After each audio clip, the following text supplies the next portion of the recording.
آپ کو میں نے قرض دیا کہ آپ یکم تاریخ کو واپس کر دیں، آپ نہیں دے سکے، 10 دن اوپر گزر گئے، تو روزانہ مجھے اتنے پیسوں کا صدقہ کرنے کا ثواب ملے گا۔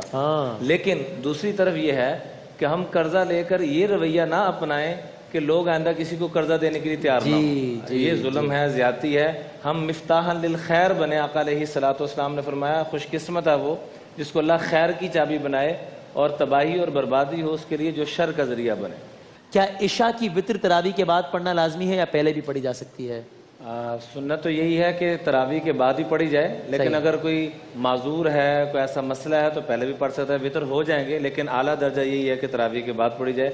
البتہ درود پاک کے متعلق ایک چھوٹی سی گزارش کر دوں۔ ضرور ضرور۔ تو میں جو روزانہ اپنا معمول بنا لیتا ہے کہ میں نے 100 دفعہ درود پڑھنا ہے، تو طبرانی شریف کی روایت ہے کتب اللہ بین عینیہ براءۃ من النار، اللہ اس کی پیشانی پہ لکھتے ہیں مبارک ہو تمہیں اللہ نے جہنم سے بری فرما دیا، نفاق سے بری فرما دیا، اور کل قیامت کے دن شہیدوں کے ساتھ تیرا حشر کروں گا۔ مولانا بشیر صاحب، اس میں کوئی فرق نہیں ہے کہ روزہ آپ کا کسی بھی صورت میں باطل ہو گیا اگر، تو یہ وقت افطار سے 1 منٹ پہلے ہو جائے یا وقت افطار سے 6 گھنٹے پہلے ہو جائے، اسی دونوں شرعی لحاظ سے دونوں کا ایک ہی حکم ہے؟ جو ایک ہی حکم ہے، اور اس میں اس کی چاہے وجوہات اس کی اس حوالے سے وجوہات کچھ بھی ہوں، کوئی بھی وجوہات، مثلا 1 سیکنڈ پہلے بھی کھانا کھا لیا، 1 منٹ پہلے، آدھا منٹ پہلے، تو وہ روزہ ٹوٹ جائے گا۔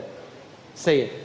ایک اور یہ اس میں سوال ہے کہ جو ہم روزے کی نیت باندھنے کی جو آیت ہے یا جو بھی ہم کلام جو پڑھتے ہیں، اس کے ترجمے میں شاید اس طرح ہے کہ میں روزہ رکھتا ہوں کل کا لفظ ہے، تو اس میں اکثر لوگ پوچھتے ہیں کہ یہ تو روزہ ہم ابھی رکھ رہے ہیں، یہ لفظ کل کیوں ہے اس میں؟ اصل میں غدا کہتے ہیں صبح کو، تو چونکہ یہ رات میں رکھ رہے ہیں تو صبح وہ آ رہی ہے، تو اس نسبت سے یہ لفظ بِصَوْمِ غَدٍ نَوَیْتُ مِنْ شَهْرِ رمضان، غدا صبح کو کہا جاتا ہے، تو اس نسبت سے۔ اچھا ٹھیک، صحیح۔ مولوی عمران بشیر صاحب، کیا والدین کو، تھوڑا نازک سوال ہے لیکن کیا والدین کو زبردستی یا مرضی کے بغیر، چلیں زیادہ مناسب لفظ ہے، بیٹی کے حوالے سے سوال ہے یہاں پہ، آپ اولاد کے حوالے سے بتا دیں، کسی کے عقد میں دینا کی اجازت ہے والدین کو؟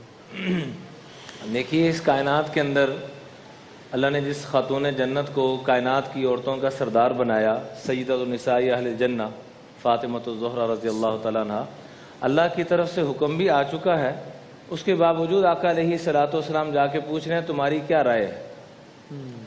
یعنی رائے لینا اور اجازت اس کا ہونا یہ ضروری ہے، اور زبردستی والدین اگر کرتے ہیں تو یہ نکاح منعقد نہیں ہوگا جب تک کہ اس خاتون کی یا اس مرد کی اپنی اجازت یا اس کی اپنی تمنا نہ ہو۔